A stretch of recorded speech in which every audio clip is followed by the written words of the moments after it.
It's a new GoPro 12. Let's see how to change the battery in this.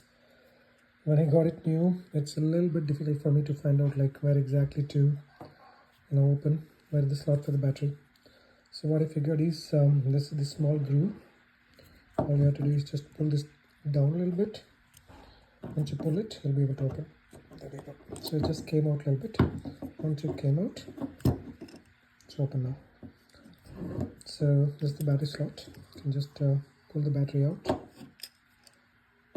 and then swap it.